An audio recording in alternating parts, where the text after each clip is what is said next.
All right, gonna get rocking and rolling here. Welcome to the folks online as well. We're going to spend a few minutes listening to me again, and then I'll um, get Ike introduced to you, and we'll start a program. Very excited about the program tonight. So, a couple of things to start with. I have a handful of announcements, and I'm going to go through them real quickly. Some of them I do not have multiple copies of, but I will put them at break. I'll put them back on the back table there. So if you're interested, take a picture of them. There's QR codes on most of them as well. So I'll start off. City of Cheyenne's hiring weed and pests, $20 an hour. Wyoming Natural Resource Foundation, scholarship, $1,650, due by July 20th. I put my glass on for this one. Upper Green Fence Initiative, building some wildlife-friendly fence. Need a technician. And it's on here, I think it's 15 to 25 bucks an hour. Seasonal employment with Cooperative Agriculture Pest Survey, travel the state of Wyoming and count pests. 20 bucks an hour. Sheridan Community Land Trust, looking for all kinds of helps. Trail assistance, trail technician, conservation intern, history and outreach assistant, recreation intern. Great way to spend the day, the summer outside. KC Harvey Environmental LLCs, looking for some field techs and some reclamation monitoring. Mills, you want to address that? You got somebody, all right. So you can talk to those two if they worked there last summer. Pretty good gig though, wasn't it? Internship opportunity, invasive species management technician. Not quite sure where this one is at, but it's right here. And there's a couple copies of that that's floating around.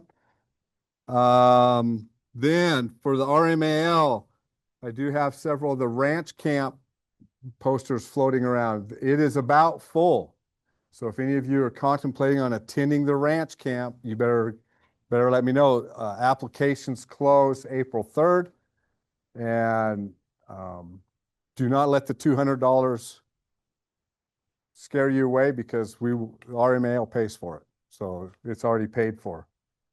And then course scheduling's happening. Some of you are meeting with your advisors, and some classes in the fall. I think all the classes for RMAL in the fall are pretty straightforward, with the exception of RMAL 4990, topics class, principle-based ethics. And that is taught by Doug Stark and Ron Rabo. And that will be on Tuesdays, 2:45 to 5:15. Okay, so it's a 3-credit class, part of our leadership certificate as well. And I think I've got several of those floating around. Now, this is very important that you pay attention to this, because I will not get to see you again until either April 14th or April 15th, when we have our conference, or into the semester conference. So our conference this year, we're working with the School of Energy Resources. I have a split appointment with the School of Energy. I'm the director of their environmental and energy systems concentration. And so we've got together, and we're putting on the Rocky Mountain Land and Resource Management Conference, be held at the Gateway Center on April 15th. I have sent you, at least in the Canvas, an announcement with the link to register. You must register. 1, 2, 3. Everybody repeat after me. I must register. Let's hear it. I must register. If you do not register, you will not get an excused absence, and we probably won't have food for you. So it's vitally important that you register. Go to the WIO courses. I've put the link in there. Click on that link. Register for that. You're going to download a whole bunch of stuff, okay? And then they will automatically send you an excused absence for the entire day. You have to do that. You have to register before April 1st to get your excused absence. Okay? So that's vitally important that you understand that, because you haven't had to do any of that for this seminar series before that. It starts at 7:30 in the morning. There will be a breakfast. It's all free, and it's free to your friends. It's free to your family too. This is open to the world. Okay? And it starts with the breakfast, and then we'll have a lunch provided as well. And our keynote speaker is Governor Gordon. Okay, so we've got a great lineup put together for you on this. You scroll down here, you look at the agenda, and it goes through. We have a couple panels. We have a panel on ethics. We have the authors of the book that we did the first night here will be there to present for about a half hour, and then they'll be available for a book signing. Also, speaking of the book, those of you that have a book mean that you are taking this class for at least 2 credits. Most of you are 3 credits. You better have that book read, and you better start working on your report from that book, because that is due by the end of the semester. Okay, so keep that in mind as well. And then we have a opportunity to have a presenter, Professor Emeritus, discussing negotiations, and that's actually going to be an interactive activity. And of course, the headliner is Governor Gordon. And then we have some reclamation discussion, a panel discussion on reclamation. And then we kind of end the afternoon with the owner and operator of the Midland Ranch in Southwest Wyoming, Pete Elmbrill. So looks like it's a very good program. There's actually even some, if you have a lawyer friend, there's actually continuing ed credits for ethics for the lawyers in Colorado and Wyoming. So there's some continuing ed opportunities for some folks as well. Any questions on the seminar, on the conference, on the Rocky Mountain Land Management Conference, Resource Management Conference? That is April 15th.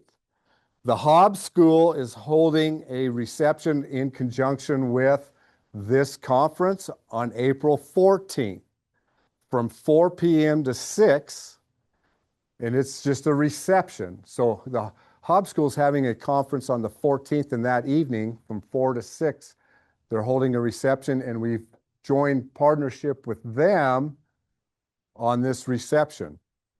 Everybody, again, is welcome to that, and it's just a networking reception. So a lot of our presenters, the governor won't be there, but a lot of our other presenters will be there that evening at that reception.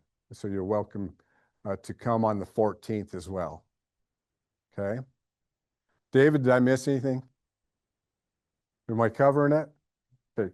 David is the president of the SER club, and so he's been instrumental in putting a lot of this together too. So, all right. So if David says I haven't missed anything, I'm about ready then to turn it over. So I want to introduce Ike Eastman, second son of Mike and Bernie Eastman. He grew up roaming the hills around Jackson Hole, Wyoming, following his dad everywhere from an early age. Ike was immersed in the family business. He helped develop the shipping department at Eastman's, took time off from school to come home to help Dad film in the fall, and was involved in almost every facet of the company. After graduation from high school, we won't say the year. Okay, is that all right? Okay. Well, what's really sad is Ike's a former student of mine, so we don't even want to go there either. Yeah. Ike went to attend University of Wyoming, where he studied business while in college, met his wife-to-be, Candy, and they was married few short years later. After graduating college with a degree in business, Ike went to work in the banking industry as a credit analysis. While Ike enjoyed banking, an unexpected phone call from his parents in 2003 changed his life. During the phone call, Mike and Bertie asked Ike. Mike is his dad, so Mike and Ike. Isn't it? So there you go. Yeah. So free shots, right? There you go. Asked him to come back and run the finance and operations of the family business. Just like that, Ike and Candy were off to their way back to PAL to start a new chapter of their life. In April 2010, Ike and Candy had been married for 12 years, and they welcomed the third Eastman grandchild. When not focusing on company, you can find Ike enjoying things he loves with family, friends, the great playground of Wyoming, fly fishing, drift boat in the summer, chasing big mule deer and elk in the fall, and snowmobiling in deep powder in the winter. Without any further ado, Ike Eastman. Put Mike back real quick. Swap Mike? Yeah. We can swap Mike with Ike. Just the back, yeah. Oh. Yeah, Well, I don't know exactly what I'm going to talk about because that was half of it. So, no, I was listening to that going, I don't think I wrote that, but it's all right. Well, I appreciate you guys having me. Again, Ike Eastman, fourth generation Wyoming kid. I grew up in Jackson, graduated high school in Thermopolis, and went to school, PAL for a couple years, went to school here for a couple years. A lot of people go to school for 7 years. They're called doctors. I'm not one. I did take a couple falls off and hunted a lot with my dad, filming. So with that, I want to just get to know a little bit about who you guys are. I kind of already talked to some of you. Who here is from Wyoming? That was the hard one. Okay. And who here is in the ag college? And what other colleges we have? Wildlife college? Is there any other colleges that I need to avoid? Okay. So ag school. So I went to school here. In fact, like I was telling somebody, I sat in ag finance or ag something in this very room. And the only thing that changed is this chair 25 years later. This is the same room, same desks, everything. So I kind of understand well, actually, who's here a senior? Who's going to graduate in a couple weeks? So some of you juniors, is there any underclassmen, like freshmen, sophomores? Okay. What are you doing at a class at night? What, my God, you wouldn't have been able to drag me here. Anyway, so I'll kind of tailor a little bit of my talk to that. Who is planning on leaving University of Wyoming, for seniors and juniors, leaving University of Wyoming and getting a job immediately? I hope everybody raised their hand because it's really hard out there. It's cold. How about who's planning on going home? Work for mom and dad. And how about who's planning on going into the next school, their master's degree? Okay. I was that kid. I was like, I don't know what to do. I filmed for my dad. I don't know what I'm going to do after school. I really loved ag. I had a mentor, which Randy actually taught with him, Gary Mills, and he's in Powell, Wyoming now. He was an ag lender, and he kept talking to me. You need to be an ag lender. You need to be an ag lender. You need to be an ag lender. I was like, well, I don't have much to go home to. My parents' business wasn't as big as it is now. I don't have much to go home to, so I did it. So I went in, First Interstate Bank, interviewed me. Anybody started their interview process with businesses? Oh God, I hope so. I think I had a job at Christmas. No kidding. Okay, world's different. I got a job at First Interstate Bank in what they call a management trainee program. And what that was is I get to sit for 30 days in every single department of the bank. I was a teller. They hated me there. I could not count money. I am here to tell you. The head teller finally said, can you please, I think I was there 60 days. Can you please move him on? He's not good at this. We keep losing money, I'm pretty sure. So they moved me on to consumer lending. That's like cars and opening bank accounts and all that stuff. Then I got into credit analyst, and I am here to tell you that was one of the funnest things, the most informative things I've ever done. For 4 years, I sat behind a desk and helped the lenders interview lendees, people that had a line of credit that was renewed, I want to buy this ranch as a 25-year-old kid. I want to build a golf course. I did the loan on the Powderhorn Golf Course in Sheridan, $7 million deal. And I got to interview them and then take all that information back to my office and strip it out. And I did a 10-page thesis on every one of those loans, every one of them. Everything from financials, are they healthy? Are they short on cash flow? Are they over leveraged? All the way to character, which is a huge one. What does the guy feel like? Does he look like, or does he feel a little crooked? Is he a dreamer? Is he 25 years old and wants to buy a $7 million ranch? And then I got to write that up in a 10-page paper and present it to the lending staff at First Interstate Bank. Now, the cool thing is I was in Sheridan. Anybody know the starting place to First Interstate Bank? Sheridan, Wyoming. I got to sit next to the chairman of the board his name was Scotty Scott. And he was a 78-year-old curmudgeon that was hilarious. And he mentored me, not only in lending, but only in life. It was kind of fun. So I say that. Here's a point. In life, you're only as successful as the people you surround yourself with. Look around. Probably people that you've done dumb things with are sitting next to you, or the person sitting next to you has done dumb things. And the opposite. Smart people surround smart people. You want to be a millionaire? Go hang out with millionaires. You want to be a billionaire? Go hang out with billionaires. You're probably going to have to be a millionaire first before they let you in that crowd, I think. I don't know any. So I had mentors, Gary Mills, Scotty Scott. Those are huge things. So I stand here in just awe that there's still kids that go to school and still care, which is awesome. I'm going to play something. Who here has used AI today? Who's used it this week? Who used it on spring break? Okay, AI is going to be the next thing. How do I just the center button? Yeah, that'll move you along. Okay. Have you ever wondered how a family-run company can not only survive, but actually thrive for over 60 years and through 3 generations of massive change? Well, that's the story of Eastman's. We're talking about a brand that went from humble wilderness films all the way to a digital media powerhouse. Today, we're going to break down exactly how they pulled it off. All right, so let's jump right in. This timeline, it really lays out an incredible journey, doesn't it?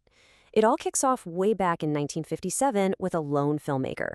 Then in 87, boom, they build a print dynasty. Then they have to navigate the whole digital migration in the 2000s, which was a huge challenge.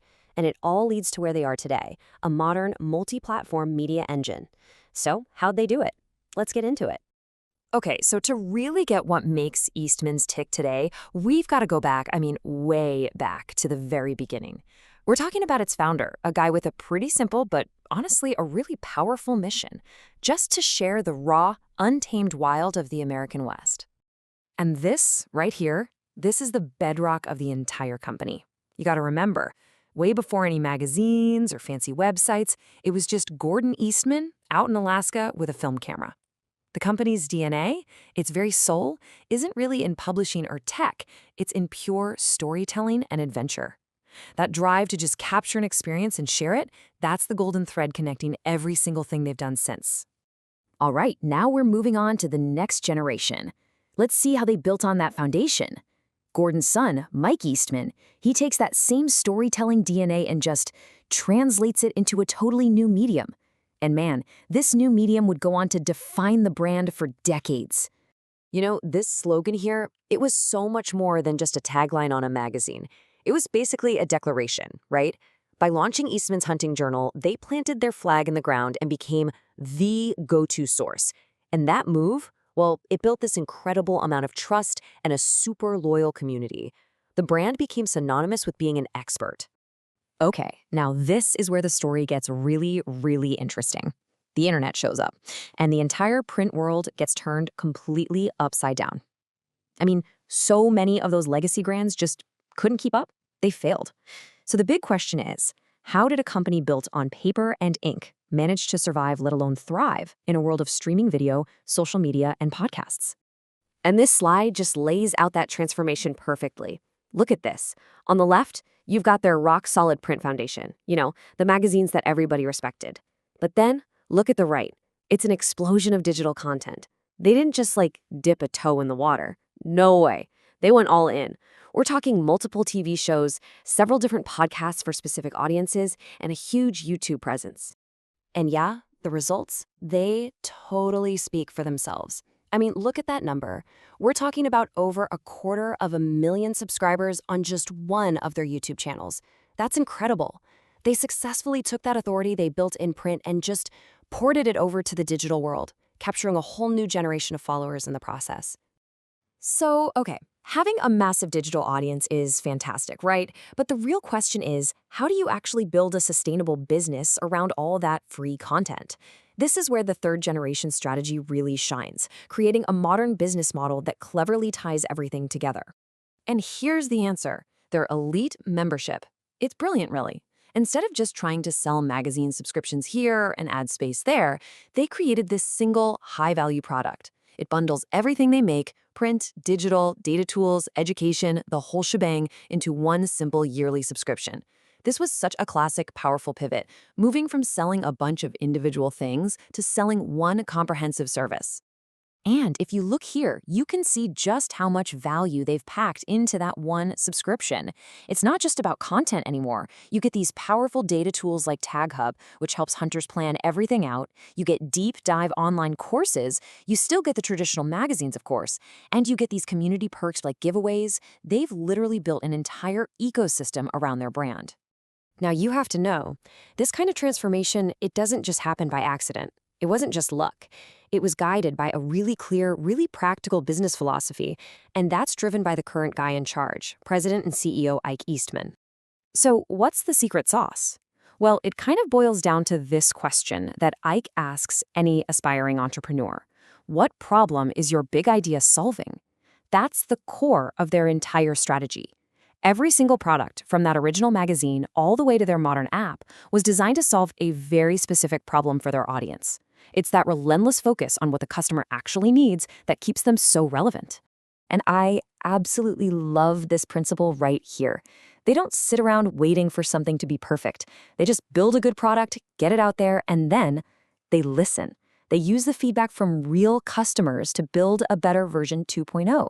This approach lets them adapt super fast and, just as important, it lets them use the money from version 1.0 to pay for version 2.0.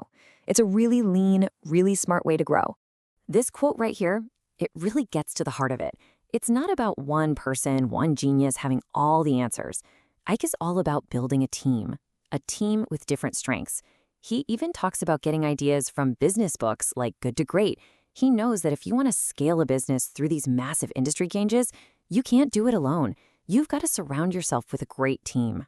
So when you boil it all down, the entire Eastman story really leaves us with this one big question. And it's a question for any legacy brand out there. After walking through their whole journey from 1957 all the way to today, the answer seems to be found in this really delicate balance. You have to honor the tradition and the authenticity that built your brand in the first place, while at the same time just relentlessly innovating to solve the problems for tomorrow's customer. It's that blend that seems to be the key. Thanks for having me. My point here is twofold. Number one, technology is absolutely critical in movement. Technology happens all the time. I'm gonna show you this. You'll see this a little bit later, but anybody recognize what this is? This is an original film camera. There's actually film that ran in this, and that's what clipped photos at 30 frames per second. That's all it was, and you put the photos together and it turns into a film. This is what my grandfather used in 1957. This is what we use today. This one will take 120 frames per second and slow it down to 100, or it'll take 30 frames per second and slow it down to 120 frames per second. And it's all in a giant little tiny computer. This was brand new technology when my grandfather started. And he went, oh my gosh, they are finally small enough that I can put this on my back and I can go into the wilderness and I can film wildlife. And I can take that wildlife or that film and bring it down to the lower 48 because he was in Alaska and Canada. And you can show it to a group of people just like you. And they'd never seen a caribou. They'd never seen a polar bear. They had no idea what a Dall sheep was. And he would fill stadiums. Hundreds, thousands of people would come to watch him live narrate this because there was no audio. There's no microphone on that thing. That was brand new technology. This is what my parents used. Can you imagine? Anybody ever seen one of these? This is a 1984 Macintosh SE computer. This is what the first Eastman's Hunting Journal was built on, this computer right here. Can you imagine that little tiny screen? Most of our cell phones are bigger than that. My father recognized that technology would allow him to build a magazine faster and easier and quicker and cheaper than ever before. So technology, technology, technology. You're going to see that all through this whole thing. It's not only about the people you surround yourself, but it's also about recognizing and adapting technology. I just showed you a program. I dumped my entire spill, pages and pages of random thoughts by me into I think it's called Notebook LM. And that's what she built. Sir boys. That's what they built out of that. And it took about an hour and a half for it to take all the video, you're going to see, I think there's 45 minutes worth of video as I'll talk. Took all of that and build it into a 6-minute thing. AI. If you don't know AI, you better know AI because it's the next step. Is it going to take all our jobs? Absolutely not. What it's going to do is it's going to take the dumb work that everybody hates doing, and it's going to do it for you, allowing you to open your mind and open your skills and open everything else that your mind is so much better at to do better every single day. So Randy kind of went through who I am and who she kind of talked about my parents. I'm going to start a little bit back, a little bit better in my grandfather. In 1957, my grandfather, Gordon Eastman, lived in Washington at the time. And he started filming in Alaska and filming wildlife. And I think, and I'm just going to let this play, and there's no audio, so it's going to play. It's just stuff, just random clips that my producer put together for me. He flew, that's a Super Cub. It's a tiny airplane, 2-seater airplane. He flew that all the way from Jackson Hole, Wyoming, all the way to the North Slope of Alaska in the hopes that he would be able to film wildlife with a camera like this and survive. And they did amazing things. He spent a winter with the Eskimos, which you'll see. Actually, spent 2 winters with the Eskimos. He crashed an airplane on the ice pack, almost died. Spent 3 nights out on the ice slush until a Russian airplane found him and told the Americans, and they ended up finding him, able to get him 2 days later. They almost died. He spent 90 days in the Northwest Territories just filming. Just him and 2 of his buddies just up there filming, and the Canadian government was trying to see if it was viable to hunt up there. And so they had him film it. That's the McKenzie Mountain Range. Look how pretty that is. And that's original footage. That's not today's footage. You'll see today's stuff. But he was an adventurer. My family has always been adventurers. Even before my grandfather, there's World War II stories of my great-great-grandfather or great-grandfather. We've always been adventurers, but we figured out how to take that adventure, communicate it, and generate a revenue, generate money so that we could go on the next adventure. We're kind of like thrill seekers, but slightly different. It's all about adventure. There he is with the new version of that. It's a different version than that, but he spent time, so you'll see this. Hopefully nobody gets into, and there's a sequence in here where he actually polar bear hunted. They would go to the ice, fly out on the ice in the Super Cubs, find a polar bear, land it, take the polar bear, load the polar bear up in the airplane, fly back way heavy, land, give the food, give the meat and the skull and the hide to the Inuits, and they did that over and over and over again. That's how they ended up crashing on the ice. They had too big of a polar bear and got in a headwind and ran out of fuel, landed the plane. He he was able to do this because of technology, because he surrounded himself with friends, his two buddies. Anybody ever heard of Danny Apples? One time it was the most famous apple. And the reason it was famous is because before the 1960s, you could only get apples when it was apple season. Dr. Violet probably remembers that. Danny Apples invented the way to put an apple in a Quonset hut with chemicals and airflow and keep apples in the grocery store all year. He was the smart guy. He was the money behind all of this. Died about 5 years ago. So surrounded himself with smart people, used technology to find the next adventure. Now, one of the other things that he did, and then we'll kind of move on to my dad, but one of the other things he did is they were in British Columbia, northern British Columbia, and he was constantly having to compete hunting and surviving. They didn't have mountain house meals. You took a sheep and then you tried to dry as much sheep meat as possible till the next sheep was available. He was constantly competing with wolves. And so he got the idea, he's like, man, I want to really study these apex predators. What are they about? So he found a den with some pups and took 4 pups and raised them. You'll see this here in a minute. The reason he did that is because he wanted to know how, not only as a predator, as himself as a predator, but he wanted to know how everything worked. Everything worked together. He wanted to know, how do the wolves work with the caribou, work with the sheep? How do the black bears, the grizzly bears, how do the moose, how does that all work together? Because it's not one little thing, it's lots of little things that make up a giant deal. So look how big that bear's paw is, as big as his chest. So they're going to go out on a seal hunt, and this is before electricity, really. You can see power poles, but those are actually foam poles, not power poles. And he wanted to document the Eskimos before their world changed by electricity and gas. You can see they're wearing mucklucks, they're wearing traditional garb. You'll see that's a traditional boat. They're actually going on a whale hunt. He documented one of the last whale hunts ever in a skin boat. This is, I don't know. She put this in there because she thinks it's crazy.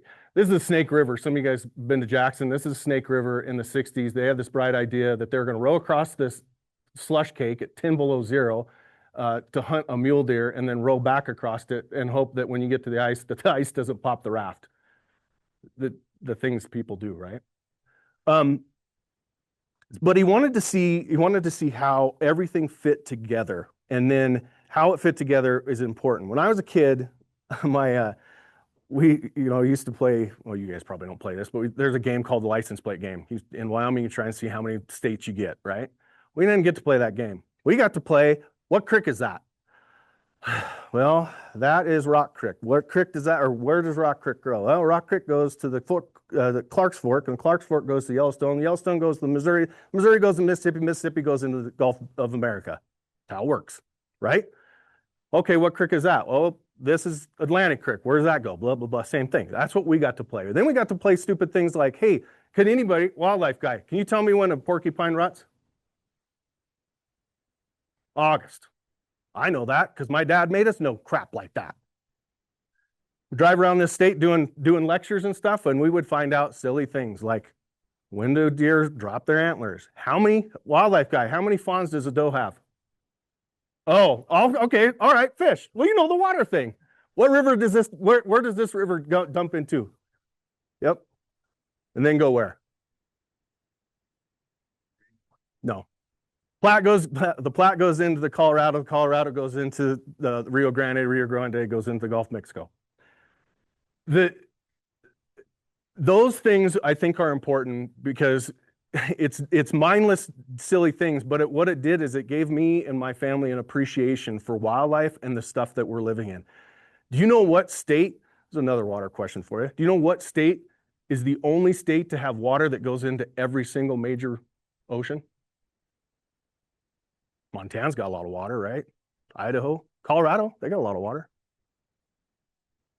It's right here. Wyoming is the plateau of this continent. There's a creek up above Jackson called Two Oceans Creek. It starts as Two Oceans Creek and it splits, no shit. Splits like this. This one called Pacific Creek, this one's called Atlantic. I may have peed in that creek so I could pee in both oceans. It goes in both different oceans. Wyoming is the plateau. We control all the water for the West if we wanted to. Every stitch of it. That's the fun things that we got to learn as a kid. Did we start that over, or are we just finally getting across the river with the dead animal or dead deer? That deer looks frozen stiff, doesn't he?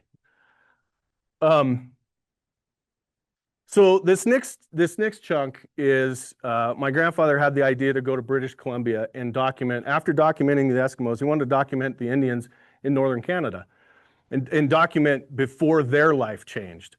That little guy there, his name's Jackaboo. And Jackaboo agreed to let my grandfather live with them for 30 days. And they're doing crazy things like they still killed beaver pelt back then. That's how they survived. They would build boats. And I think she put this on here. This is a new version, but they built a skin boat out of moose hide, wrapped it together, stitched it up, and my grandfather rowed that boat all the way to the mouth of Victoria, which is in Vancouver, British Columbia, and that boat still sits in the museum there because it's one of the last skin boats ever made. So they're building it. Those are out of boughs, pine boughs, and they get them really wet, and then they put them in a frame, and you'll see the whole thing here. But my point in telling all this is you have to, if you have a dream, you guys all have dreams. You all think, you're 20 something. Maybe some of you guys are probably 18 to 21, I would guess. If you have a dream, you have to just grab a hold of it. Guys have been doing it for centuries. Grab a hold of that dream, figure it out, and read. Read. One of my first memories of my grandfather sitting on his lap, he had this huge library of books. He would read at least 3 books a month. Do you know how many books the average millionaire reads in a month? 3, nonfiction. He'll usually read 3 fiction too, because it's better than TV. Read. I know Randy's talking about a book here that you have to read for this class. When you get out, or now, find some books you enjoy and read them, because people have knowledge that you can implement in your own life every single day. Oh geez, we're still building a boat. So technology, surround yourself with people, read. On the way down here, you know what, I wasn't listening to music. I wasn't listening to Joe Rogan talk to one of my buddies, Bill Thompson. I was listening to Pat Lencioni. Anybody ever read a Pat Lencioni book? Good, do. They're business management books, but they're not like your textbook. It's so awesome. He builds them like a play. He builds characters in them and they're interacting, and it's the easiest way to learn management, learn finance, learn skill set, learn stuff about yourself. Pat Lencioni, I think he's written like 38 bestseller books. He's a great author, but read that. Read Good to Great. Read John Maxwell, which is probably the godfather of management. He's written more management books than anybody else, and every one of them is a bestseller. So read. Oh, he's eating beaver tail. Anybody ever had beaver tail? It's actually good. It's really healthy for you too. It's got lots of good fat. So then I'm going to fast forward a little bit, and unless you guys want to watch them tip over a boat, I'm going to jump ahead to the wolves. Okay, so too far. So that's the first generation of wolves that he trapped in northern British Columbia. And he wanted to, like I said, he wanted to study them. And so he ended up with 3 generations of these wolves. And he actually bring the second generation and the third, and had the third generation back in Wyoming. Believe it or not, in the 60s, there was wolves in Wyoming in a pen in Jackson Hole. Can you imagine what those people would be doing if that was today? The problem was when he realized that he didn't want to kill them. He didn't want to keep them forever, because can you imagine how much food 12 wolves eat? Look how big those wolves are. Look how, I mean, that's a lot of grubbage, right? So he said, you know what, I'm going to have to teach them how to hunt, and I'm going to take them back to British Columbia, and I'm going to drop them off, and I'm going to live with them a summer to make sure that they can survive. And so what he's doing here is he's teaching, well, that one's screwing with him, but he teaches them how to hunt. You'll see him teach one how to hunt a hare. And this is in the early 70s. So look how big that wolf is compared to those men. And that's just a timber wolf. That's what we have here in Wyoming. That's what they have in Colorado. Does that look like a coyote? A little bit bigger, a little bit bigger.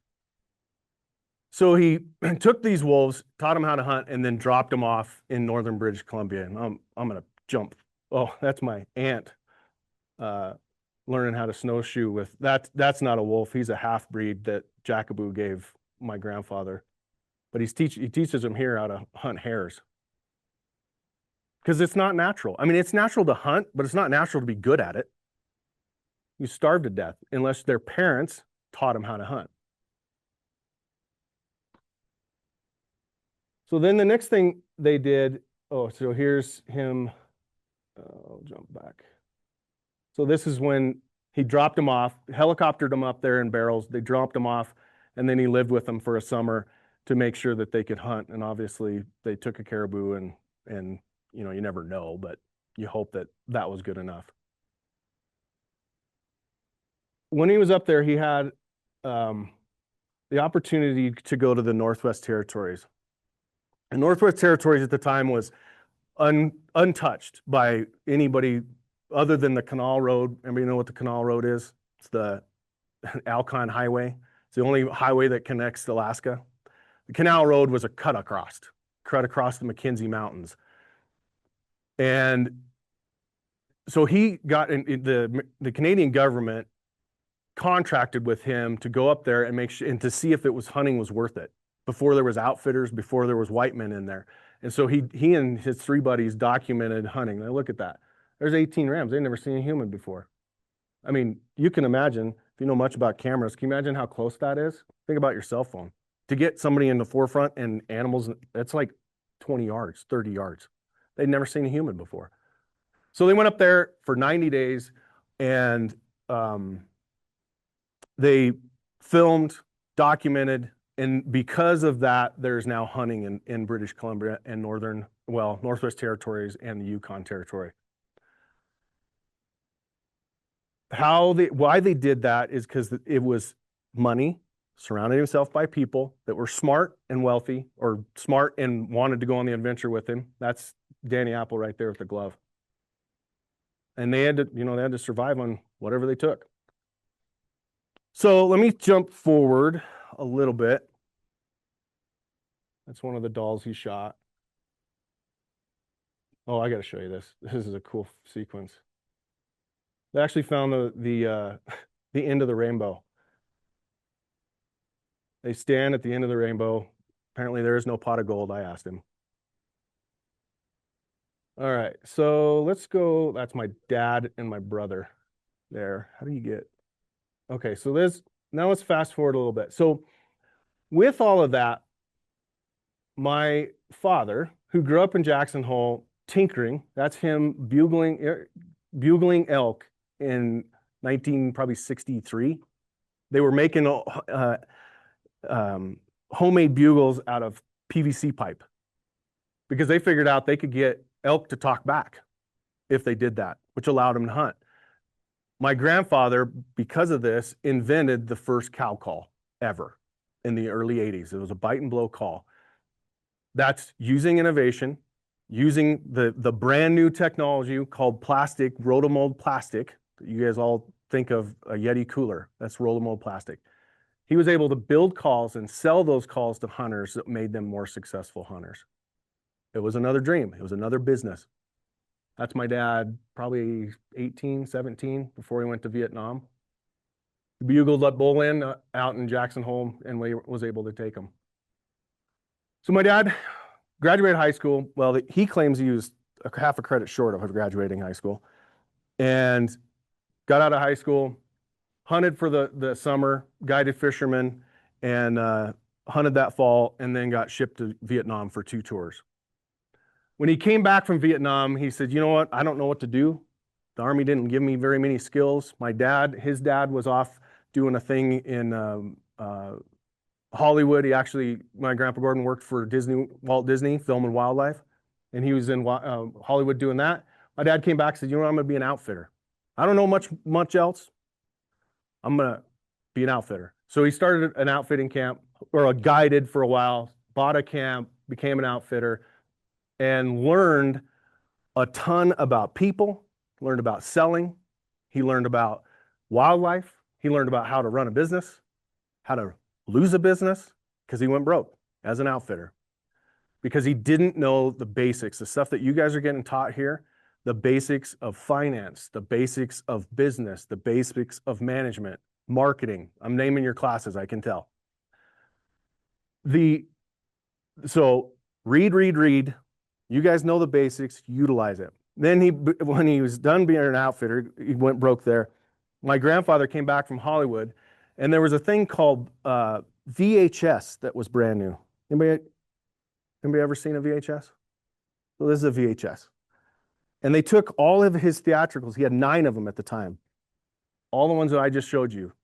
The Eskimos was called North of the Sun. The Wolves was called Savage Wild. The Northwest Territories was called Challenging the Northwest Territories. And they were theatricals. They were in the movie theater. You can go watch them. Pay your 8 cents or whatever the heck it was and go watch a movie, and that's what it was. He took in the 80s, they went, there's new technology. We can take these old films, we can put them on VHS, and we can go around to these stores and sell them to these stores, and then the stores would rent them out. You guys don't know this, but when I was here, there was a thing called Blockbuster. No kidding, it was right across from McDonald's. And you could go in there and you could rent the latest and greatest Fast and Furious or whatever, or you could rent an Eastman's film, an Eastman Outdoor World film. My dad went around to all those little video stores all over the country, and he learned how to sell. I mean, he had to make expenses every single day to pay for his hotel, to pay for the gas the next day. Nothing more motivating than not knowing where you're going to eat, right? So he would sell, and he'd learn what worked, what didn't work. The reason I tell you that is you're going to fail. The first things you guys do, you're going to fail at it. It's okay. Learn from it. That's the key to success. Learn from it and don't repeat it. Do what you're asked, do it well, do it on time, and learn from your mistakes. So he learned how to sell all over the country. And then he was at a show in Harrisburg, Pennsylvania, trying to peddle his VHS to hunters. There's more hunters in Pennsylvania than all of out west. Did you know that? 13 million hunters in the U.S. Only 1.8 million of them live east or west of the Mississippi. There's a lot of hunters out there. And he got people, he's standing like this, standing in cowboy boots, cowboy hat, and looks like a fish out of water, Pennsylvania or Harrisburg, Pennsylvania. People kept asking him, "You're from out west?" "Yeah." "You're from out west?" "Yeah." "I want to hunt out there. Man, my dream in life is to hunt out west. My dream in life is to hunt out west. I hear you guys have public land out there." "Uh-huh, lots of it." "Can anybody tell me how much public land is in Wyoming? What percentage of Wyoming's public land?" 55%. Nevada, 72% of that state is public land. You go to Pennsylvania, 8% is public land. They couldn't fathom it. So my dad, sitting there trying to peddle his videos, kept getting people asking him all these questions, and they were plugging up his booth. He's like, "Man, I can't sell videos to these guys. They keep asking me questions." So you know what he did? Necessity. He built a little pamphlet called Mike Eastman's Outdoorsman. It was basically a frequently asked questions. Somebody could come up and go, "Hey, I want to hunt out west." He'd just hand them that so they get out of the way, and he could peddle a video because he had to make groceries, right? That was in 1987. That turned into our flagship magazine called Eastman's Hunting Journal. Almost 40 years. Next year will be 40 years. How that happened is he went home and told my mom, God rest her soul. No, sorry, Mom, she's online. Told my mom, "We're going to build a magazine." She goes, "We're going to do what? We're contractors. You were pounding nails, selling stuff yesterday. We're not going to build a magazine." "Yeah, we're going to build a magazine." I ran into a guy in Casper, Wyoming that told me that there's a computer that allows me to type out words, and I could print it out, and then we could take it to the newspaper, and they could make us a pamphlet. No kidding. So we went to Casper, Wyoming and bought the first version of this. Technology, bumping into people.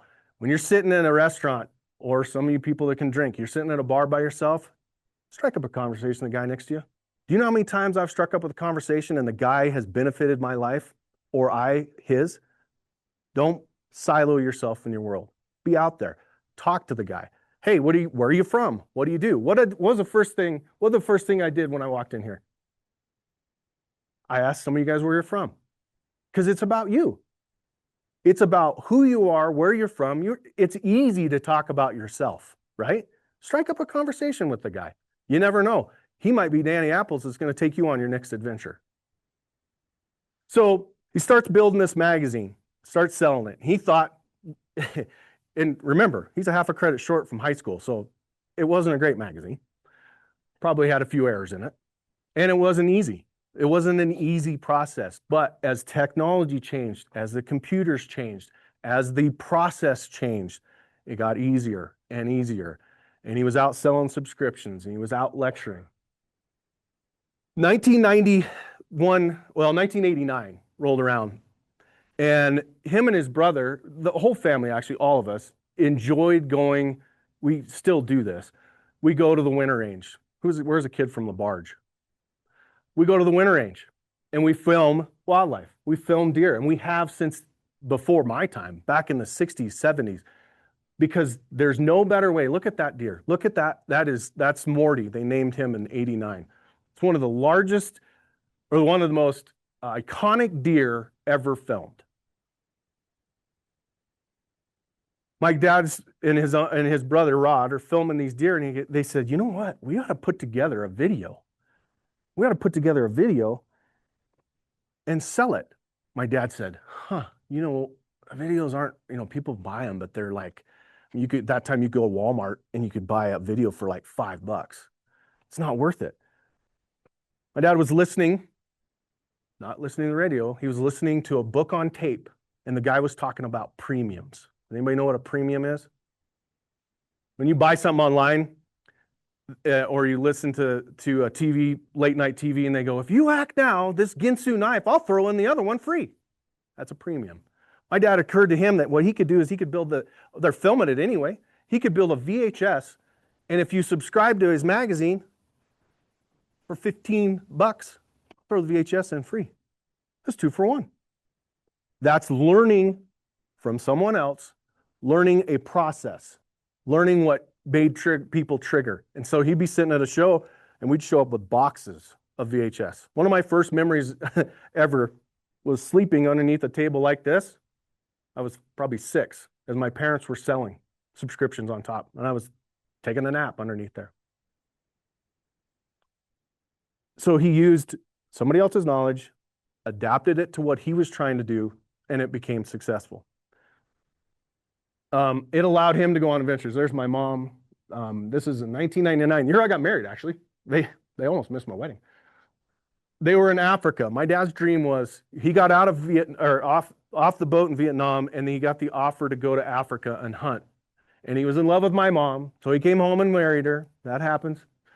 Instead of going to Africa. So he dreamed about it all the time. He'd talk about, we're going to Africa, we're going to Africa. They finally did it in 1999. And he was able to take Cape Buffalo, a bunch of Plains game, and he lived out his adventure. That's when he said, you know what? I have all this footage. We could do more DVDs. It went from VHS to DVD. So we could do more of that.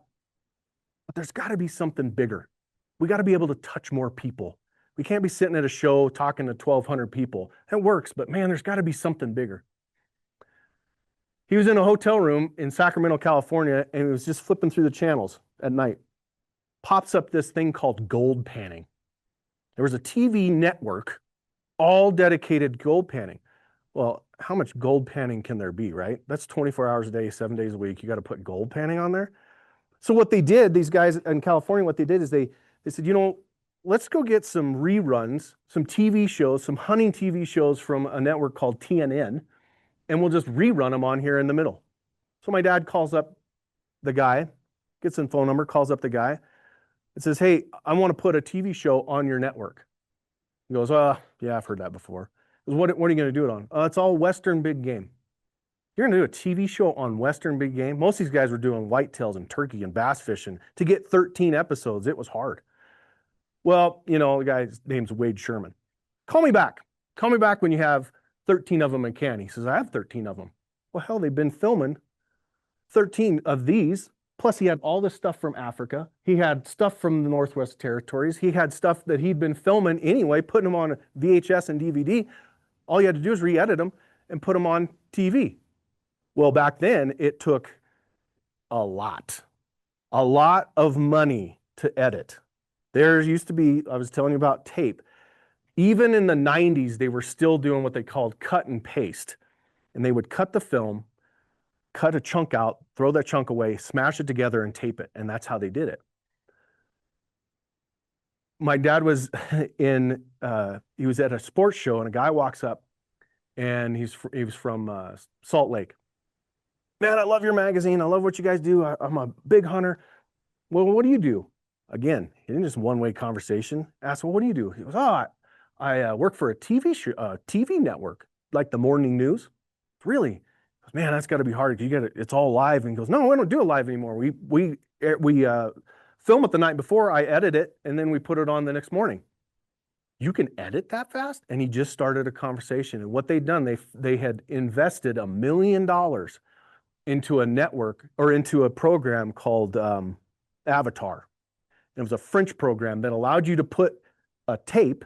These had these little tiny tapes like this. Actually came out of a camera. A little tiny tape, put it into a player, and then you download it, and it puts it on what's called a hard drive. 528 megabytes hard drive. 528? He goes, well, yeah, but I had to stack 3 of them together to get 528. You know how much 528 is? You can almost write that in a notebook. He goes, but we can edit it off the tape and then spit it out the other side, and we don't lose a generation. So every time you cut that tape and you smash it together, the quality goes down. Well, with this new program, the quality didn't go down. And you could buy a camera similar to that one that would film in it, so you didn't lose any generation. So my dad researched this whole thing, bought the camera, filmed some of his stuff, plus took his old stuff down to Salt Lake, showed up with a suitcase full of tapes, and him and this guy in the middle of the night paid this guy, we call him Smoking Larry, because he'd smoke all night. And they've built the first season of Eastman's Hunting TV and put it on the Outdoor Channel. And the first night they did it, they had, you know, in a TV show, you have 6 minutes worth of commercials. It was like a late night TV show. They had like 3 minutes worth of come subscribe. Came into the office the next morning, there was 1,000 subscriptions sitting there. 1,000. We hadn't done 1,000 ever. I think we had 5,500 subscribers total at the time. So he was able to take technology, ran into the right guy, read a bunch about technology, read a bunch about cameras, read a bunch about editing software, and was able to take it to the next step. Then, this was in 1999. Did you see all the big deer? Sorry. So then in 2000, I graduated here in 2001. And in 2003, I was working at First Interstate Bank. No, 2005. I don't know. It was a long time ago. 2000 something. I was working at First Interstate Bank, and the business was about $1 million gross revenue. And my parents called me up and said, listen, we don't know what to do. We're barely cash flowing. We have debt up to our eyeballs. We're getting subscriptions, but every time we get a subscription, we have to print a magazine. And this is expensive. Paper.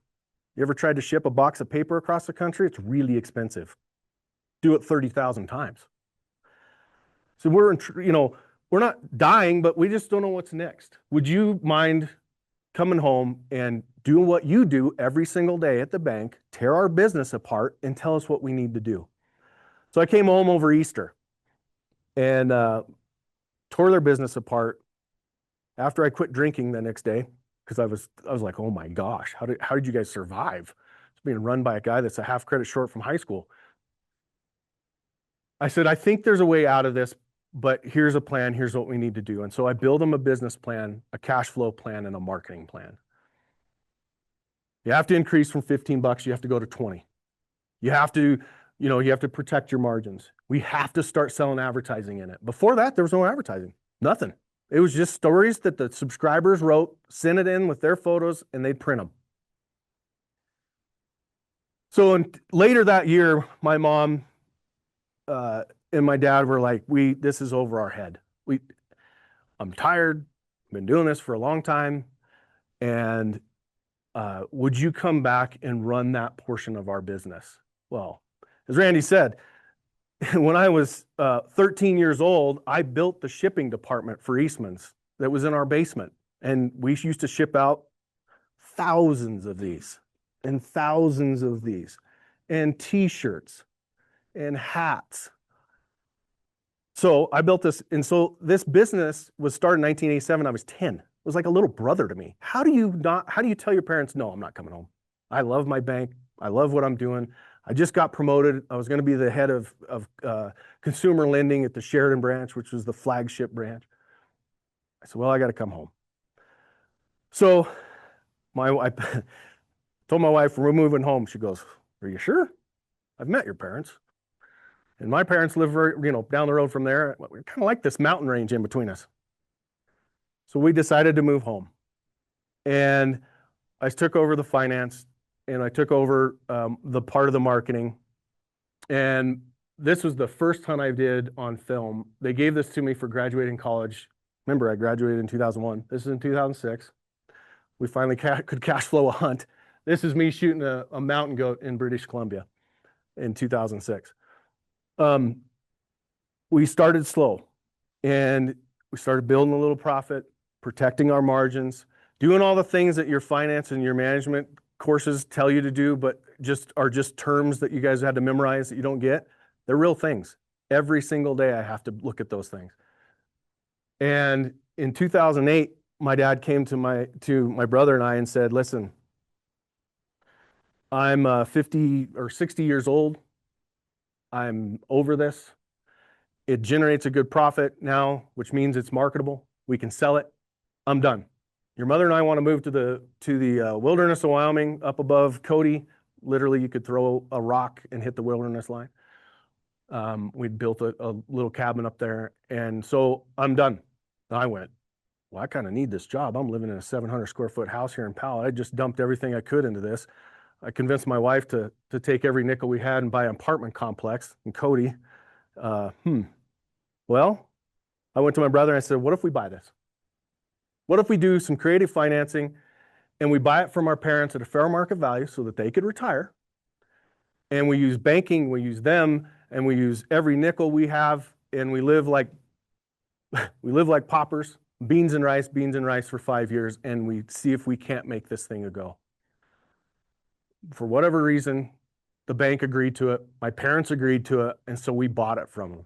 They moved to the mountains. My brother and I'll never forget, we were sitting there. It was in November of 2008. And November of 2007.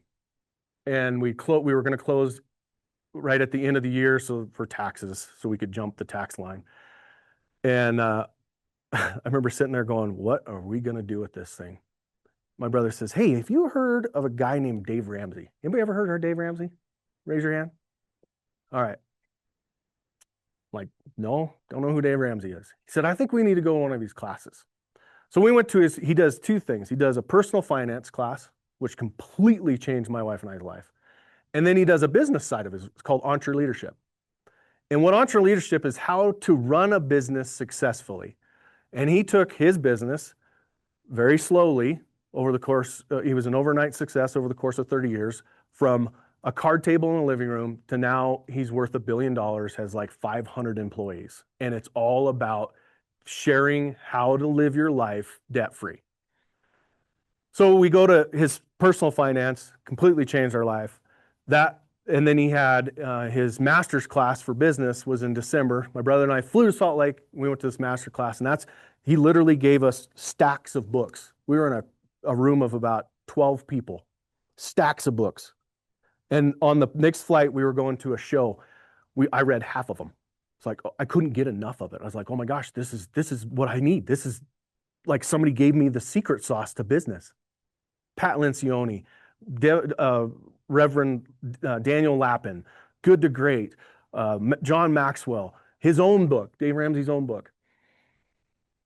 And it gave us the skills and the opportunity to take our business to the next level. We were making a profit, but it still wasn't growing. And we'd kind of maxed out where we were in traditional media. And if some of you guys are probably born then, so I won't use it like if you remember, there was a huge transition from traditional media.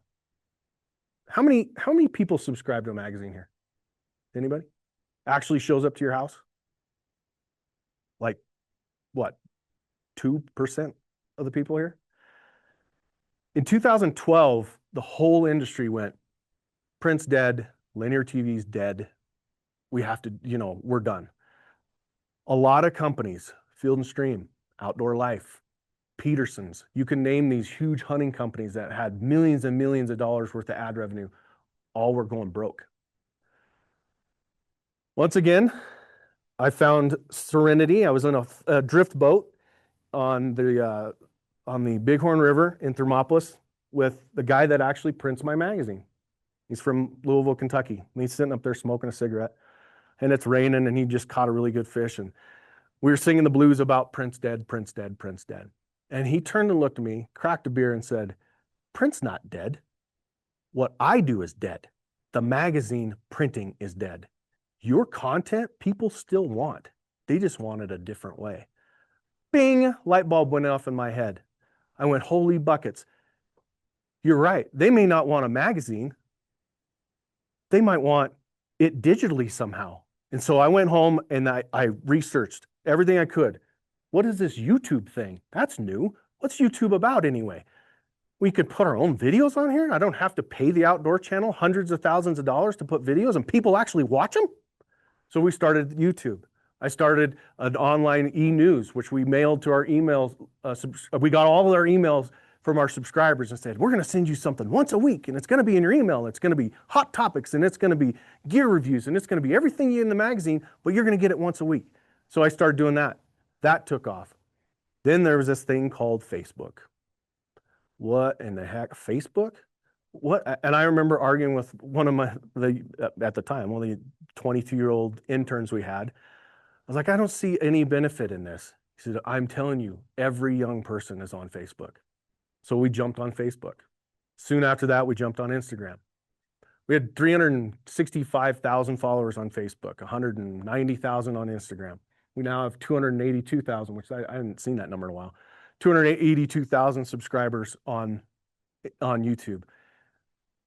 It pivoted and changed our entire business, all because somebody in the front of my boat said, what you're doing isn't dead. How you're delivering it is dead. Once again, I'm going to reiterate what I said before. Just because you failed the first time, figure out what you did wrong and fix it, tweak it, change it. Version 1.0 is never the best version. If you look at my YouTube videos back in 2010, I think it's the first one, they're horrible, absolutely horrible versus what they are now. Because we're constantly updating them, constantly making improvements. Now, I'm going to get into a little bit of the team part. One of the things that Dave Ramsey taught my brother and I, oh, by the way, should probably, in 2015, my brother came to me. He's a lot older than I am. I'm the youngest, he's the oldest. Came to me and said, I'm kind of where my dad is, or where our dad is. Let's build a plan. I want to be done. I'm looking at my wife going, I'm going to do this all again? Okay. Thank you, ma'am. May I have another? So my wife and I put together a plan and we bought my brother out. And so her and I own it solely since 2017. It pivoted again. There was this thing called Joe Rogan, and he was this comedian, but he's got this dang thing called a podcast. What is a podcast? It seems like it's just radio reinvented. Yeah, nothing new under the sun, kids. You know what a magazine is? It's a newspaper reinvented. You know what a digital magazine is? Just a magazine. You know what a podcast is? It's radio. It's just news radio. I said, man, I wonder if people listen to hunting podcasts. So one of the guys that wrote for us, his name's Brian Barney, comes down to Powell. He's a contractor, makes beautiful homes, builds beautiful homes, still does. I said, you ever done a podcast? I said, let's get on and do a podcast. He goes, I've been thinking about doing a podcast. Well, this was in 2016. And right now, Brian will do almost 250,000 listens a month on his podcast. He'll do one every single week, like a treadmill. We now have 6 podcasts, everything from his to predator hunting, to wing hunting, to mine, which is just genuine conversations with people like Willie Robertson or Mark Drury or Aaron Watson. I don't know if anybody here knows who Aaron Watson is. Just genuine conversations. It's because that was the next media. I was paying attention to it. Now, talked about a little bit about Brian Barney. Let me tell you, I didn't do this alone. I surrounded myself with really smart people that are better at than what are doing stuff that I am.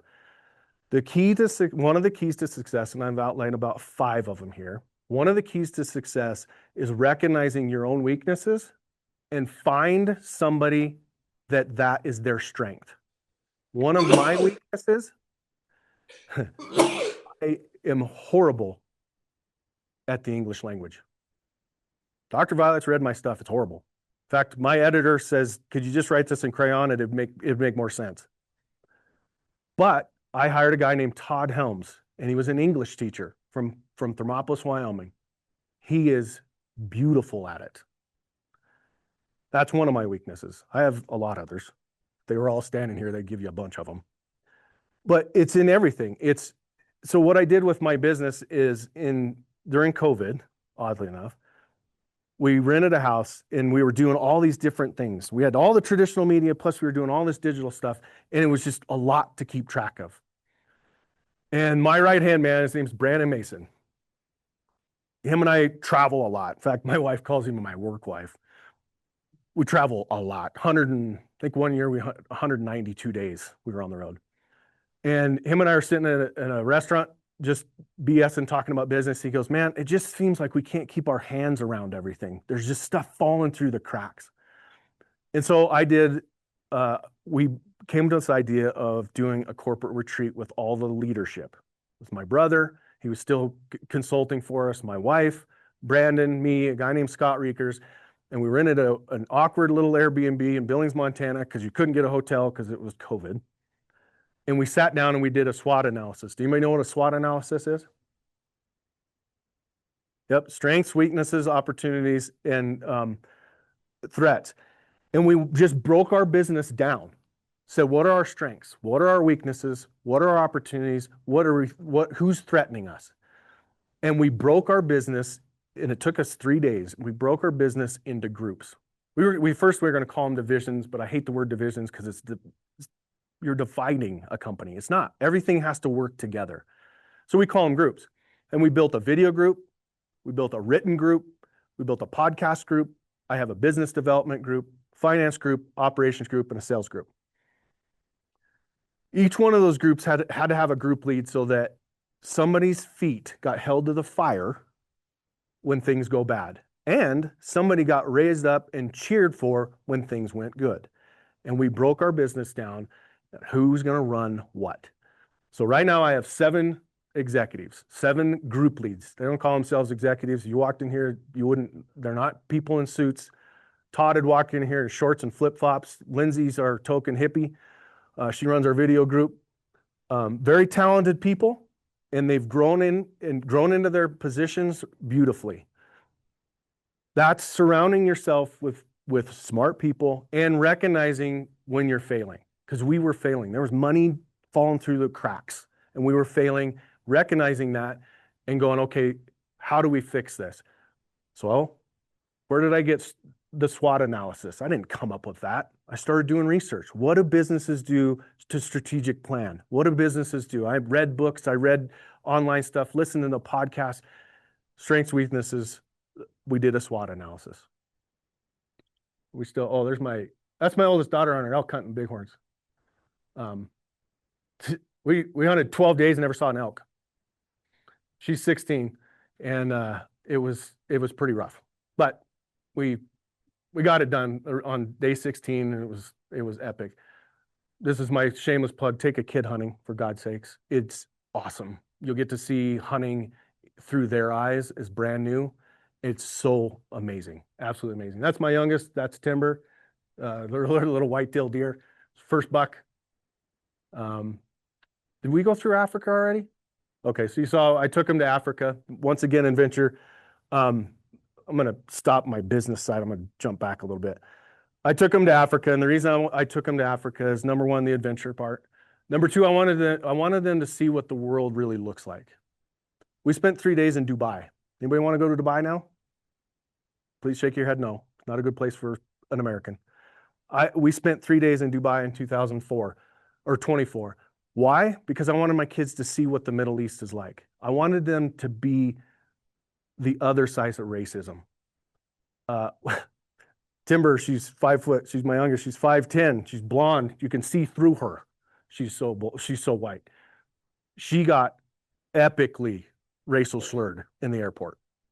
Epically. In fact, I was kind of clapping inside. Because we, especially in Wyoming, we don't really see it. We don't see what the rest of the world is like. I wanted my kids to see what the rest of the world is like. And we think in the US completely different than everywhere else. I've been on every single continent. I've hunted in Mongolia. I've hunted in Europe. I've hunted in Africa 6 times. I've hunted in South America. We look at this completely different than the rest of the world, I assure you. And they got to see it. And they got to take a couple cool animals. Just the culture over there is so neat, so neat. All right, back to business. So I'm going to jump to, that's my brother on a sheep hunt. You saw my grandfather on Challenging Northwest Territories. My brother and I, 50 years later, got to retrace his footsteps. In the cabin that they were building in the Challenging Northwest Territories in 1962, him and I ate in it 50 years later. It hasn't changed.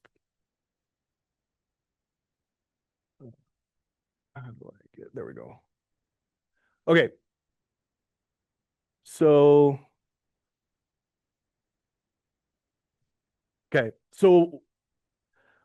anybody know what the golden rule is? Come on. Nobody? Well, somebody can read. Here's a t-shirt for reading. Yes. That's how I run my organization.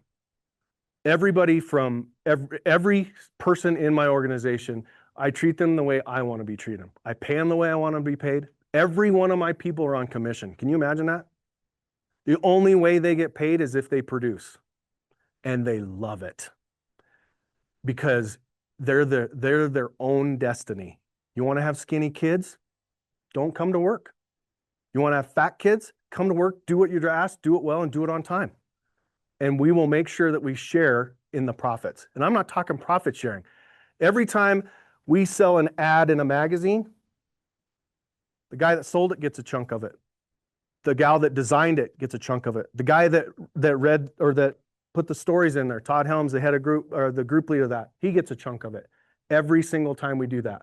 Every time we sell a TV show, we produce a TV show, we sell an ad in it, everybody in that group gets a chunk of it. The reason I do that is because we are all selfish people. Humans are selfish, right? If you share with them, they'll produce good things. They will produce better than they even imagine. So I treat them the way I want to be treated. I want to be the captain of my own destiny. Let them be the captain of their own destiny. I think I hit the other ones. Cultivate group. Oh, so marketing. Has anybody heard of the tribe mentality in marketing? It's loosely. It basically says if you can find 100 people to pay you $1,000, you'll never have to work a day in your life. What it really means is you have a tribe of people or a tribe of customers. They don't have to be all of them. They have to be the right tribe that is intrigued with what you're doing, with what you're selling, and want more and more and more. Even better if it's perishable. For those of you guys that grew up on a ranch, your family's probably been selling cattle to the same guy for a lot of years. That's a tribe. You're in his tribe, he's in your tribe. For those of you, your friend group, that's your tribe. You have like-minded, you do things together, you enjoy things together, and you help each other out. That's a tribe. Surround yourself with a tribe. I don't know why this isn't working. Oh, there it is. Maybe I was just yeah. Okay, so this is, I missed this one. So this is my groups. My watch group, which is Eastman's Hunting TV, Beyond the Grid, which is a YouTube and online fast channel, Wingman, which is our wing shooting stuff, our Read group, which is a written group. That's everything that's written. Everything from blogs to emails to the magazines, everything that's the written word. And then the podcast group, the Listen group, which is all the 6 podcasts we have there. So this is a little bit of who we touch, the number of, 282,000 subscribers. We have 2 films. Our biggest film is 40 rifle hunts in 20 minutes, which is 8.5 million views. We have a snake fight video. If you like snakes, go watch that thing. It's the most evil thing on the planet. It's literally one snake beating up on another snake and eats him. It's gross, but people like it. And then, so the other thing is we have the DIY elk, which is a father-son elk adventure, 24,000. The point of this one is you can have a lot of views, but it's very general. And then you can have very, very niche content that speaks to that tribe. The tribe's probably going to watch the snake video, maybe, but they're really going to watch how the prices are getting hiked in Montana or Wyoming on tags and what that means. That's the tribe's bread and butter. They're going to watch that stuff. So remember, in marketing, you're dealing with different people. The people that are on the outskirts, we call them the top of the funnel. There's the people that follow us on Facebook, but don't subscribe to the magazine.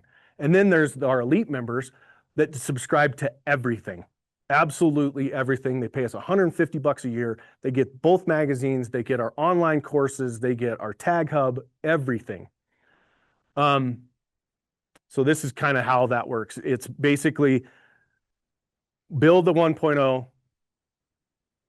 And as 1.0 is being sold and marketed, start working on 2.0, because that's the next phase. That's the next thing that's happening. And then a 3.0 and then a 4.0. So before we go into the next chunk, do we have to take a break? It's up to you. 6:30?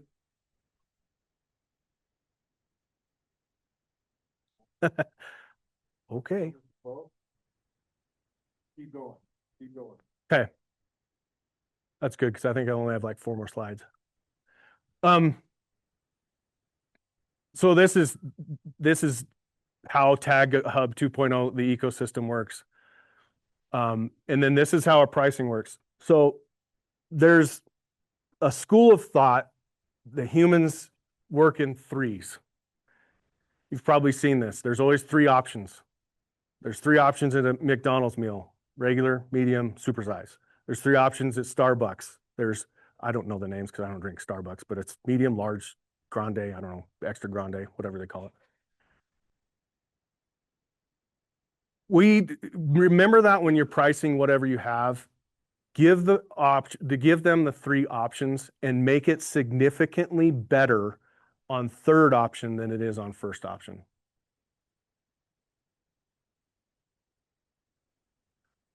And then this is our online course. It occurred to one of my team members, Dan Picard, who's an unbelievable hunter, that all of the knowledge that he has is in just chunks in all these videos. And so he put together all these videos. It's I think the Elk Collective is 180 hours of online learning. If you want to know elk hunting A to Z, it's in there. Even if you're beginner or if you're skilled, it's in there.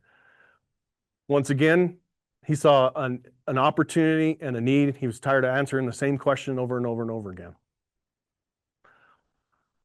So we talked a little bit about dreaming. Does anybody have a business plan? Do you guys have to do business plans still as seniors? You lucky dogs. When I was a senior, we had to put together a business plan. We had to get up in front of the group, and we had to present it, and we had to find financing for it. It was a lot of fun. I did mine on wool clothing. Start with a dream. Everyone has a dream, something they want to do that you never have to work a day in your life. Build the business plan. Business plan includes profit and losses. It includes marketing. It includes who the audience is, recognizing who the audience is or who the customers are, recognizing how long it's going to take you to scale. Recognize how you're going to finance it. Is it going to be cash flow? You have to look for investors. We do this. I think there's 5 business plans in my organization happening every single day. I read one on the way down here. I listened to one on the way down here. And I had a conversation about a brand new one on the way down here. Business plan, business plan, business plan, because that's a roadmap. It's no different than you guys planning on what you're going to do tonight or tomorrow night or this weekend or what you did for spring break. You planned it out. It's no different than that. And it can be as simple as we have one product. This is where we're going to market it. This is how we're going to finance it. And it's going to be $8 for every solo cup. And the keg of beer is gone. The keg of beer is gone. It could be just as simple as that. I'm not saying do that. So this is how you hire people. I learned a long time ago when I had an organization that the employee that had been with me the longest was been there 3 years. We're a company of 20 years old, and the longest employee been there for 3 years. That's a problem. Why is that a problem?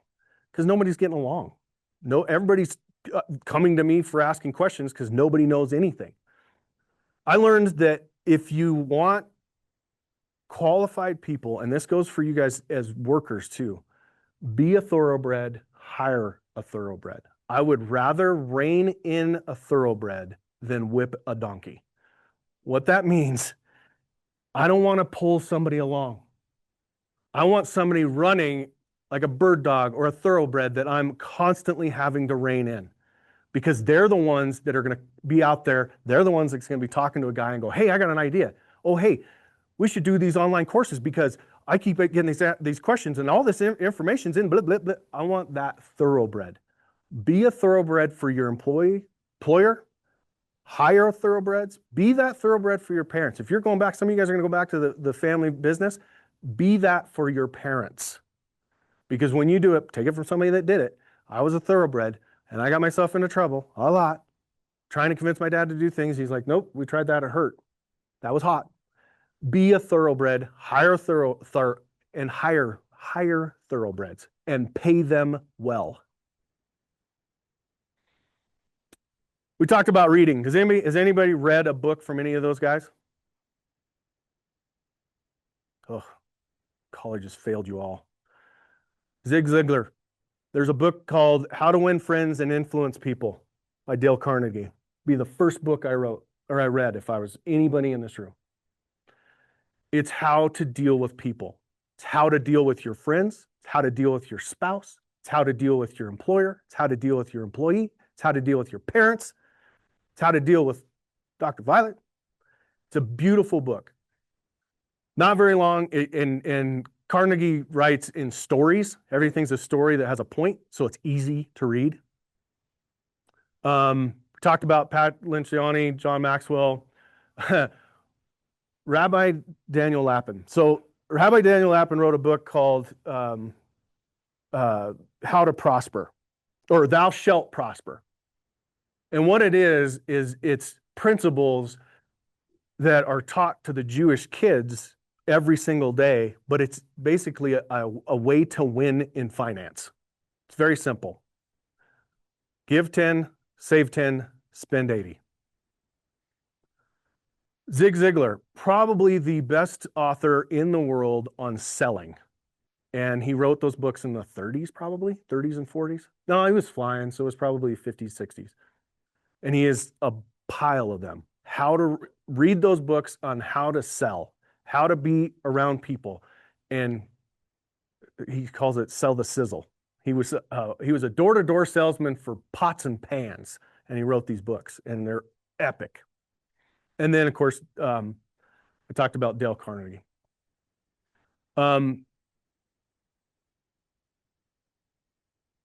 So legacy media, we talked about this a little bit.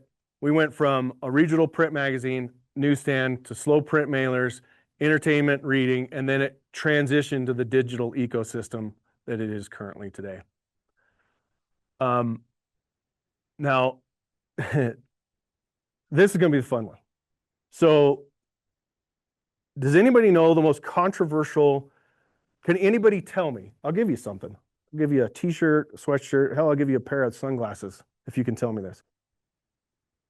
What's the most controversial news right now in the wildlife and private landowner in Wyoming? Corner crossing. Can you tell me why? So, corner crossing, for those that don't know, corner crossing is if you put a pin on a map and say there's 4 landowners, 2 of them are private landowners, 2 of them are public landowners, can you cross that pin from public land to public land legally? That's the issue. Boil it all down. Court system took 2 years to figure this out. Boil it down. Is it legal to do that? I'm not going to sit here and tell you one way or another. It's not my opinion. It's the court's opinion. It got stuffed in Wyoming for one reason. Number one, we're in the right court system. Number two, we have a lot of public land that's landlocked. Right, wrong, or indifferent, that's what it is. Pay attention to, this is a big thing in my world because this is what we deal every day.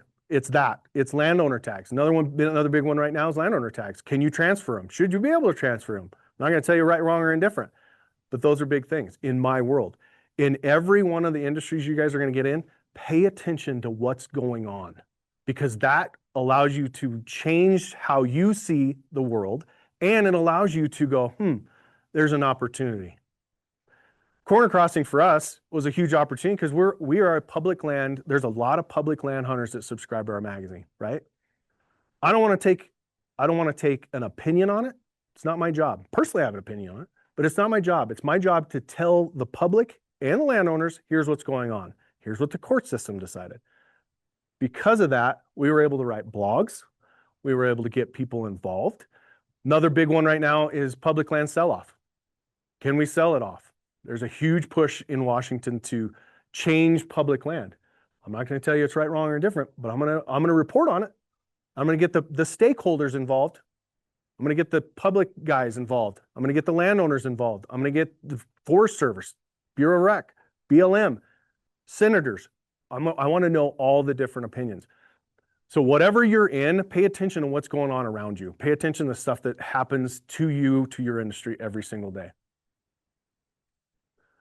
Build the tribe, launch the cash flow, hire thoroughbreds, and enduring legacy media. It's basically the secret sauce. Questions? Yes, sir.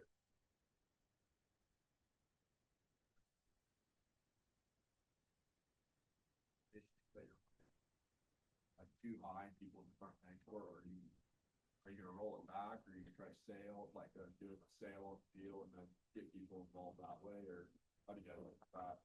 So when you do market research, there's an old proverb that says there's nothing new under the sun, right? I didn't invent any of this. I didn't invent the podcast. I don't think Joe Rogan did either.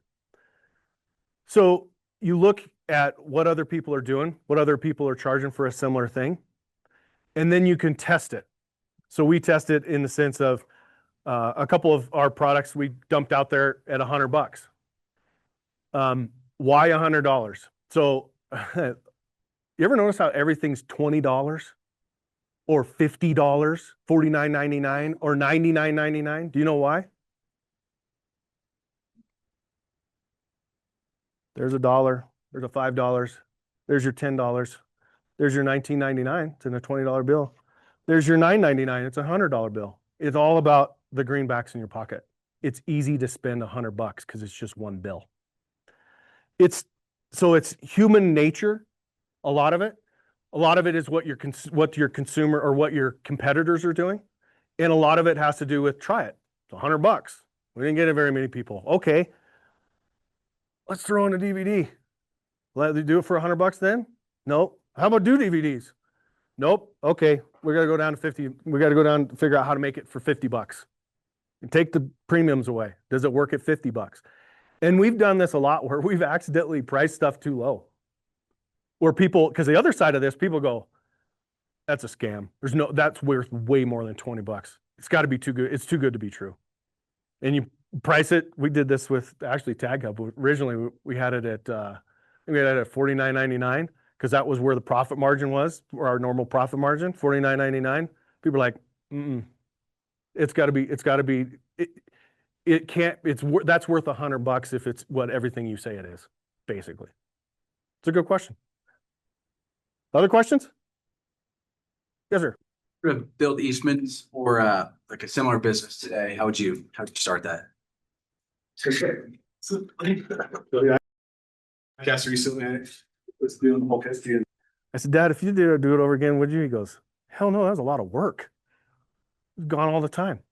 I would look at trends. I'd look at say, okay, how are the next generation consuming their media? And can I make a revenue stream out of that? It's no different than what my dad did. It's no different than what my grandfather did. It's no different than what I did. How are the kids, the 18 to 25-year-olds that don't have any money, how are they consuming stuff? Because when they do have money, they're going to pay you for that. Does that make sense? I know it's not a playbook, unfortunately. Good question. Yes, sir. Competition with collaboration was looking at company or things like Fresh Tracks or your No. So that's a really good question. Recently, I acquired. Anybody heard of the brand Buckmasters? You guys might be too young for that. I just acquired it. It's an old legacy media brand that's all in the whitetail world. 1990 called. They want their media company back. I mean, they literally have a TV show and a magazine. That's all they have. They have a couple podcasts and a little bit of social media, but not much. And so I looked at them as an opportunity to expand our company into an audience that we normally wouldn't touch. I'll give you Steven Rennell, for example. His audience and mine aren't the same people. His audience are adult onset hunters. You guys ever heard that term? It's guys that are learning how to hunt, never really done it. Maybe they're interested in it. Maybe they'll hunt. Maybe they're just interested because it's entertaining. Maybe they're interested in it because during COVID, they didn't have meat in their freezer. I don't look at, there's not a lot of guys or a lot of people in our space that I look at as a true competitor like Ford and Chevy. I just don't. We do different things, which is okay because everybody's different. My audience is a little different than his. His audience is a little different than Buckmaster's. Both of our audiences are a little different than Drury's. I mean, I wouldn't look at them as competitors. In fact, there's a lot of times I'll walk up to Steve's, one of Steve's producers, his past producer's name is Ben O'Brien. Him and I sit at SHOT Show and have a beer and go, what are you seeing? What are the technology you're using? What, are your RSS feeds on podcasts still doing what they used to do? Or is there something new? Because especially in hunting, that tribe is so big that you're not gonna only buy a Ford. You may listen to Steve's stuff. You may listen to mine too. It's not an or, it's an and. Answer it. Yes, sir. What are some negatives of the tribe mentality, and how do you resolve those? Silos. Putting people in silos. When you get a tribe mentality, I was just talking about, my audience for my magazine is different than my YouTube channel. We've done all the research. They're different people.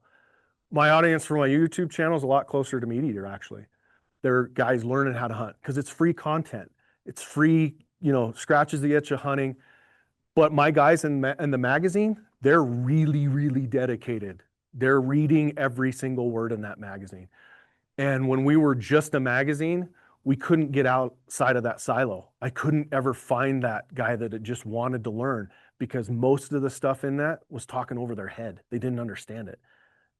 And it's not an elitist mentality. It's like if you bring a high schooler into this class, they wouldn't get this because they don't have all the background in marketing classes and finance classes and management classes. They wouldn't understand half the stuff I was talking about. They'd see the video, I guess. Does that make sense? Your daughter's interested in the business? So as Randy knows, I've been married a long time. I'm married 30 years. My oldest is 16. I don't know what that looks like, to tell you the honest truth, because I look at 10 years from now, I'll be 60. She'll be 26. Is that enough? And does she want it? They love to hunt. My oldest is very round peg, round hole, square peg, square hole. She's the one that gets in my truck and organizes my center console, because my youngest, who is very artistic and extremely bubbly, and she's gonna be a great salesman for somebody that can control that thoroughbred. So they have the skills to do it. Actually, if I put them together and they were 10 years older, absolutely. I don't know if that's going to happen. I do. No, I don't anticipate. I mean, I'm only 50, right? What am I going to do? In our family, we don't, I talked about my dad retiring, my grandfather retiring, my brother retiring. We don't actually retire. We call it retreading for those truckers out there. We just change what we do. We get to do what we want to do. My brother, when he said, I want to retire, it wasn't, I want to be away from the business, because he still stuck on for 5 years after that. What he didn't want to do is have to figure out how to make payroll every 2 weeks. He didn't want to have to go sit at a show if he didn't want to. He wanted to go hunting. He wanted to film. He's got a great eye. He wanted to do the things he wanted to do, not the things he has to do. So my succession plan right now is to get more people involved and probably do an ESOP. Do you guys know what an ESOP is? Employee stock options, where I take those group leads or anybody, and they can get chunks of the company, and then they can vote in the next leadership. And then you guys have heard of Shields, right? It's what they did, and they did it epically. I mean, beyond epically. So right now, if you ask me today, it's probably an ESOP. Ask me 10 years from now, and my oldest is 26, maybe it'd be different. Maybe she'll marry some crazy guy that is really good at all this. I don't know. Hope she marries somebody. Poor bastard. Other questions? Yes, ma'am. So you guys put out a ton of media. What do you do when you run out of ideas, or you guys run out of ideas? That's funny. My mom's probably laughing her butt off right now. When my dad came home and told my mom he was going to build a magazine, he built the first one and he went to build the second one, or they printed it off, and she reads through it. She goes, "Oh my gosh, you're wasting all your good ideas." And he looked at her and he goes, "Birdie, that's not even the tip of my iceberg. I have so many more ideas." We don't run out of ideas. I get our group of team members, 15 of us, sit around a table every Monday at 2:30, and we will have spitball sessions about whatever is next. We have a content magazine idea session every month for each one of those magazines. And somebody, because we've been doing it so long, somebody will be sitting in a tent somewhere, freezing their butt off in July, and say, you know what? Or in September, go, we should really write a new article on puffy layers because these ones suck. So there's never an end. I haven't found it yet. 40 years, we haven't found an end to the ideas. Yes? How old was your grandfather? Oh gosh, you're gonna make me do math. 1957. He died in 96, 68. So he was probably in his 30s, I would guess. I don't know exactly, but probably 30s. No, he had been in probably 30s. Early 30s, late 20s would be my guess. Yeah. hard do you think it's gonna be for this younger generation to break into like outdoor media like you're doing, or even just so like your grandpa started off basically as an explorer, which is pretty rad. And then your dad kind of been hurting a long time. Rad? Choose rad? Yeah, I'm 26. I'm older than these fools. Tell me you have. Wearing a breast popper pant or shirt. There you go. Kind of busted into the whole TV stuff, and you guys have the podcast and stuff like that. And you're saying, you know, grow the technology. You guys are. How do you think that somebody starting out could do that off the rip? It's easier. It's easier in the sense of the barriers of entry aren't there. The $18,000 cameras. Now you can get them for $2,500. The hard part is there's a lot of white noise. There's a lot of people that can load a video on YouTube, and what makes one go viral versus another, only some computer somewhere, AI behind YouTube knows that. It's called an algorithm. So I wouldn't say that it's impossible. I would say it's easier than it ever has been. To be successful though, you have to have all these parts, because guys are doing it right now. There's guys putting YouTube channel or hunting shows on every day. And then they get on the treadmill and find out that's a treadmill. These podcasts, you have to have a podcast every single week. And it's 2 hours of prep, 1 hour podcast, 1 hour to edit. So 4 hours every week you're on that treadmill. But if you're willing to do the work, the sky's your limit.